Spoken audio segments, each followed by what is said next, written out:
கிரகங்கள்னு எடுத்தாலே 7 கிரகங்கள் தான். அப்போ அந்த சாயா கிரகம்னு சொல்லக்கூடிய ராகு கேதுக்கள் அப்படிங்கிறத அவங்க நிழல் கிரகங்கள். அதில் ஒளி பொருந்திய கிரகங்கள் அப்படின்னும் ஒளியற்ற கிரகங்கள் வரக்கூடிய அமைப்புகளும் இந்த மாதிரி அமைப்பில் பிறக்கக்கூடிய அமைப்புகளில் வரும்போது அந்த சூரியன் அந்த ஜாதகத்தில் நல்ல நிலையில் அவ்வளோ சிறப்பாக இருக்கிறது இல்லை என்பதும் உண்மையே. சூரியன் ஒரு ஜாதகத்தில் நல்ல நிலையில் இருந்தால் ஒரு உதாரணத்துக்கு சொல்லணும்னா அது அவங்கள சில பேர் ஆணவம்னு சொல்லுவாங்க, சில பேர் ரொம்ப பாசியாக இருக்காமாங்க. அப்படி கிடையாது. இங்கே ஜாதகத்தில் லக்னத்தில் ஒருத்தருக்கு அதுவும் நல்ல நிலையில் இருக்கக்கூடிய அமைப்புக்கு லக்னத்தில் சூரியன்லாம் இருந்ததுன்னா அவங்க ப்ரீடாமினண்ட்டாக பேசுவாங்க. வாங்க போகலாம், பார்த்துக்கலாம், வாங்க ஜெயிச்சிக்கலாம், இந்த மாதிரி அமைப்புகளில் இருந்துட்டு இருப்பாங்க. சூரியனோட தன்மை என்ன கொடுக்கும்னா இப்போ பெரிய பெரிய அரசியல்வாதிகளாக இருக்கலாம், அரசு அதிகாரிகளாக இருக்கலாம், இந்த மாதிரி அமைப்புகளில் இருக்கக்கூடிய தலைமை பண்போடு செயல்படுத்தக்கூடிய அமைப்புகள்லாம் இருக்கும்போது இந்த சூரியனோட கணக்குகளும்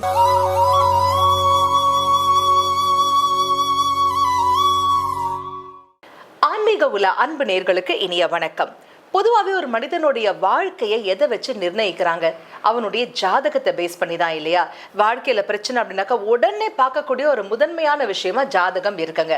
அந்த ஜாதகத்தில் அப்படி என்னதாங்க இருக்கு அப்படின்னு பார்த்தாக்க நவ கிரகங்கள் பேஸ் பண்ணி தான் ஜாதக அமைப்பு இருக்கு இல்லையா?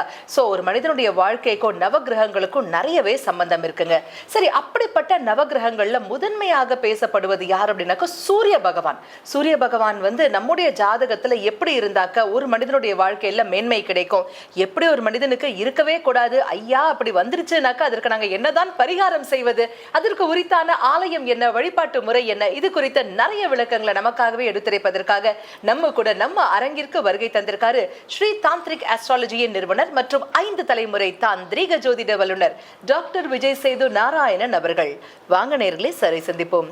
வணக்கம் சார். வணக்கம் மேம். உலகமெங்கும் வாழும் ஆன்மீக உலா சேனலை காண வந்துள்ள அனைவருக்கும் என் சிறந்தாழ்ந்த வணக்கத்தை உரிதாக்கி மகிழ்கிறேன். ஓம் சிவ சிவ ஓம். சார், ஒரு மனிதனுடைய வாழ்க்கையில அப்பா ரொம்ப இம்பார்ட்டன்ட் இல்லைங்களா? அப்பாவா பித்ருக்காரகனாக நிறைய ஜோதிடர்கள் சொல்லக்கூடிய ஒரு முதன்மையான பிளானட் எது அப்படின்னு பாத்தீங்கன்னாக்கா கிரகம் சூரிய பகவான் அப்படின்னு சொல்றாங்க சார்.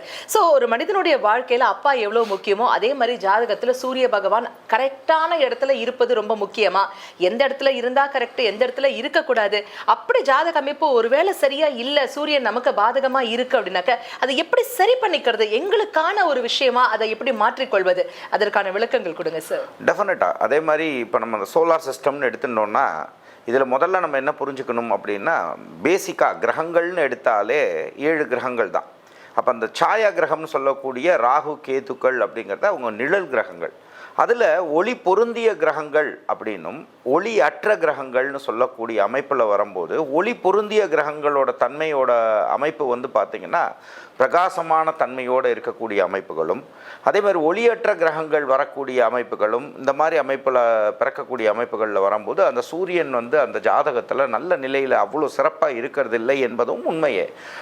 எனினும் இந்த சூரியன்னு சொல்லும்போது நம்ம அதில் என்ன புரிஞ்சுக்கணும் அப்படின்னா, சூரியன் தான் இந்த இதுக்கே தலைவர்ன்றது தான் யதார்த்த உண்மை. அப்போது சூரியன் ஒரு ஜாதகத்தில் நல்ல நிலையில் இருந்தால் ஒரு உதாரணத்துக்கு சொல்லணும்னா அது அவங்கள சில பேர் ஆணவம்னு சொல்லுவாங்க, சில பேர் ரொம்ப பாசியாக இருக்காமாங்க. அப்படி கிடையாது.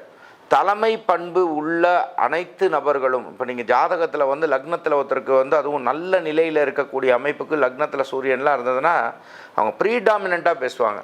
வாங்க போகலாம், பார்த்துக்கலாம், வாங்க ஜெயிச்சிக்கலாம், இந்த மாதிரி அமைப்புகளில் இருந்துட்டு இருப்பாங்க. அதே மாதிரி சூரியனோட தன்மை எப்பயுமே என்ன கொடுக்கும்னா தலைமை பண்பு கொடுக்கும். அதே மாதிரி சூரியனோட தன்மை என்ன கொடுக்கும்னா இப்போ பெரிய பெரிய அரசியல்வாதிகளாக இருக்கலாம், அரசு அதிகாரிகளாக இருக்கலாம், இந்த மாதிரி அமைப்புகளில் இருக்கக்கூடிய தலைமை பண்போடு செயல்படுத்தக்கூடிய அமைப்புகள்லாம் இருக்கும்போது இந்த சூரியனோட கணக்குகளும், அதே மாதிரி உயர் பதவிகளுக்கு ஒருத்தர் போகணும், அதே மாதிரி தன்னோட இது ஒரு அட்மினிஸ்ட்ரேஷன் லெவலில் ஒருத்தர் பெரிய லெவலில் இருக்கிறாங்க அப்படின்னா அந்த சூரியனோட தன்மை நல்லபடியாக இருக்கணும். மேடம் இன்னொரு கேள்வியும் கேட்டாங்க. அப்போ சூரியனோட தன்மை நல்ல நிலையில் இருந்தால் இதெல்லாம் இந்த பலன். சரி, சூரியனோட தன்மை ஒரு ஜாதகத்தில் நல்ல நிலையில் இல்லை என்றால் என்ன பலன் அப்படின்னு பார்த்தீங்கன்னா, அந்த மாதிரி அமைப்பில் வரும்போது அவங்க அடுத்தவங்களால்னா அவங்களோட ஹையர் அத்தாரிட்டிஸாக இருக்கலாம். அதே மாதிரி ஏதாவது ஒரு பிரச்சனை வரும். அதே மாதிரி இதில் மட்டும் கிடையாது, அவர் ஆத்மகாரகன்னு சொல்லப்படுறார். அப்படிங்கும்போது அதே மாதிரி வந்து பார்த்திங்கன்னா இந்த மாதிரி விஷயங்களில் வந்து ரொம்ப நொடியக்கூடிய தன்மைகள், நொடியக்கூடிய தன்மைனா மனசை விடக்கூடிய தன்மை, என்னடா லைஃப் இது அப்படின்னு சொல்லக்கூடிய தன்மை. அதே மாதிரி சொணங்கி இருப்பாங்க. சொணங்கி இருக்கிறதுனா என்னடா பிடிக்கலையே, இதெல்லாம் என்ன ஒரு இது இப்படின்னு இருக்கக்கூடிய அமைப்புகள்லாம் இருக்கும். பட் இது எல்லாமே பொதுவான விதியாக இருக்கும் பட்சத்தில், ஒருவேளை ஜனனகால ஜாதகத்தில் வந்து அவங்களுக்கு சூரியன் நீச்சமானால்தான் நல்ல நிலையில் இருப்பார்கள் என்று சொன்னால் அது நீச்சமாக தான் ஆகணும். அப்போ இதில் இல்லாத ஒரு விஷயத்தை ஒரு ஜோதிடரால் உருவாக்க முடியும் அப்படின்னு சொன்னால், உடனே சூரியன் நல்லா இல்லை ஜாதகத்தில், உடனே வந்து அதை வந்து ஆக்டிவேட் பண்ணுறது பச்சைக்கல் மஞ்சக்கல் போடலாம், உடனே வாஸ்துபடி இதை வீட்டை உடைச்சிடலாம் அப்படின்லாம் சொன்னால் அதெல்லாம் பொய், ஹம்பக். ராசிக்கல் கூட பொய்யா சார்? அதாவது மேடம், இதில் நீங்கள் என்ன புரிஞ்சுக்கணும்னா, ராசிக்கல்லாம் ஒரு அளவு தான், சுயஜாதகமே வந்து பேசுமே ஒழிஞ்சு ராசிக்கல்லாம் ஒரு அடிஷ்னல். இதெல்லாம் உபசாஸ்திரம்னு பேர். ஜோதிடம் என்பது சாஸ்திரம். இந்த ராசிக்கல், வாஸ்து இதெல்லாம் வந்து உபசாஸ்திரம். இப்போ இதோட வேல்யூவேஷன் எடுத்திங்கன்னா ஒரு 80% இருக்குன்னா, அதோட வேல்யூவேஷன் எடுத்திங்கன்னா 15 to 20% இருக்கும், அவ்வளோதான். ஸோ இந்த உபசாஸ்திரத்தை வச்சுன்னு நம்ம உடனே சூரியனை பலப்படுத்தணும் சரியாயிருமானா ஆகாது. அப்போ நீங்கள் என்ன புரிஞ்சுக்கணும், இதுக்கான உண்மையான வழிபாடு என்ன, இதுக்கு உண்மையான பரிகாரம் என்னன்னா தெய்வ பரிகாரம் மட்டும்தான் வேலை செய்யும். ஏன் நான் இந்த வார்த்தையை சொல்கிறேன்னா, கிரகங்களுக்கும் தெய்வத்துக்கும் வெகு தொலைவு கிடையாது. நான் ஏன் சொல்கிறேன்னா, எந்த ஒரு விஷயத்துக்குமே நீங்கள் சுவாமியால் எல்லா விஷயத்தையும் அட்ரஸ் பண்ண, அதாவது கேள்வி கேட்க முடியாது. அப்போ என்ன பண்ணுறாங்கன்னா, ஒரு நிறுவனத்தில் ஒரு தலைவர் எப்படியோ, ஒரு ஓனர் எப்படியோ, அவர் தான் சுவாமின்னு நம்ம நினச்சிக்கணும். அப்போ அதில் எப்படி ஒரு மேனேஜர் இருக்கார், அதுக்கு ஒரு ஹெச்ஆர் டிபார்ட்மெண்ட் இருக்குது. இந்த மாதிரி விஷயங்களுக்கு உள்ள விஷயங்கள் தான் பிளானட்ஸ். அப்போ அந்த பிளானட்ஸுக்கு வந்து நல்லதும் தெரியாது கெட்டதும் தெரியாது, இதை புரிஞ்சுக்கணும். அப்போ சில பேர் நம்ம சொல்கிறோம், சுவாமி நான் கும்பிட்றேன், நீங்கள் சொல்கிற மாதிரி கும்பிட்டாலும் எனக்கு நடக்க மாட்டேங்குது அப்படின்னா, இதுக்காக தான் இந்த வார்த்தையை சொல்கிறேன். பிளானட்ஸுக்கு நல்லதும் தெரியாது கெட்டதும் தெரியாது. சாமியே கும்பிடலங்க, அவங்க பாருங்கள் இவ்வளோ ஃப்ராடுத்தனம் பண்ணுறாங்க, இவங்க ஜம்முன்னு இருக்காங்க, நான் பாருங்கள் இவ்வளோ பயபக்தியாக இருக்கேன், நான் இவ்வளோ கஷ்டப்படுறேனே, இப்படிலாம் நிறைய பேருக்கு ஒரு கேள்விகள்லாம் எழும். அப்போ இதனால தான் நான் ஒவ்வொரு நிகழ்ச்சியிலையும் நான் எல்லாருக்குமே சொல்கிறது, அன்பான நேயர்களுக்கெல்லாம் சொல்கிறது என்னென்னா, கிரகங்களை போய் கும்பிடாதீங்க. கிரகங்களை போய் நேருக்கு நேராக கும்பிடுறது வந்து அவ்வளோ சிறப்பு கிடையாது. இப்போ நவகிரக கோவில்கள்லாம் கட்டியிருக்காங்களே, அதெல்லாம் வந்து நவகிரக கோயிலில் வந்து நவகிரகங்களுக்காக கோயிலே கிடையாது. இதுதானே பல பேருக்கு புரிய மாட்டேங்குது. இப்போ நேராக வந்து திருநள்ளாறுக்கு போக சொன்னால், திருநள்ளாறில் போய் ஈசனை கும்பிடுங்க. ஈசனை கும்பிட்றத விட்டுவிட்டு அங்கே குடுகுடுன்னு ஓடி போய் சனி பகவானை போய் யார் கும்பிட சொன்னால், எந்த சாஸ்திரத்தில் அப்படி போட்டிருக்கு? அப்படியெல்லாம் எதுவும் கிடையாது. நீங்கள் அதை புரிஞ்சுக்கணும். நலத்தமயந்திக்கும் சரி, நலனை காப்பாற்றினது சிவபெருமான், அதை புரிஞ்சுக்கணும்.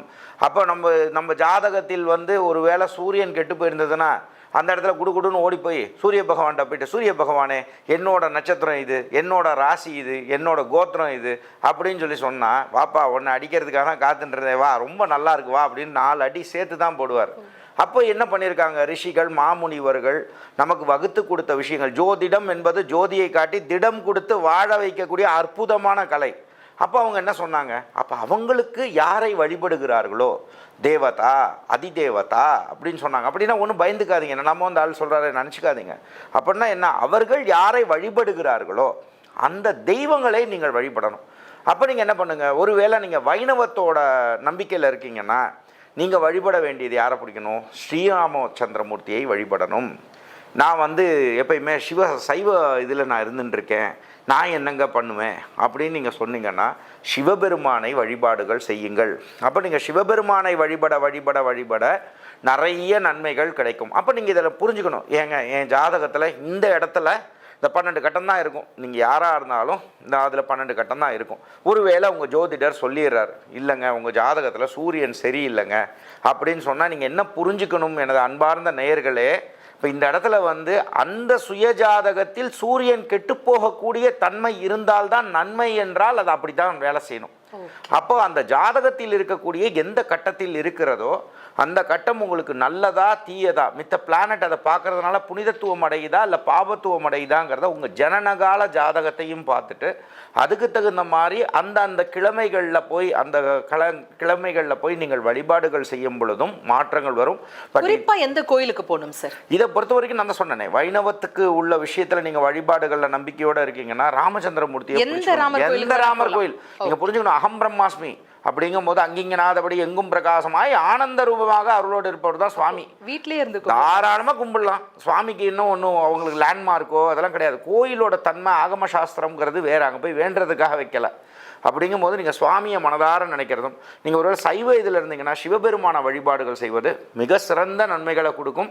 நிறைய தியானங்கள், யோகங்கள், குறிப்பாக சூரியன் கெட்டு போயிருக்குன்னா தயவு செஞ்சு உங்களெல்லாம் கெஞ்சி கேட்குறது என்னென்னா, ஈன்றெடுத்த தந்தை பெரியவர்கள் இந்த மாதிரி விஷயங்களில் இருக்கவங்களுக்கு கொஞ்சம் மரியாதை கொடுத்தா கூட யதார்த்த பரிகாரமும் சரியாயிடுங்கிறது தான் உண்மை என்பர்களே.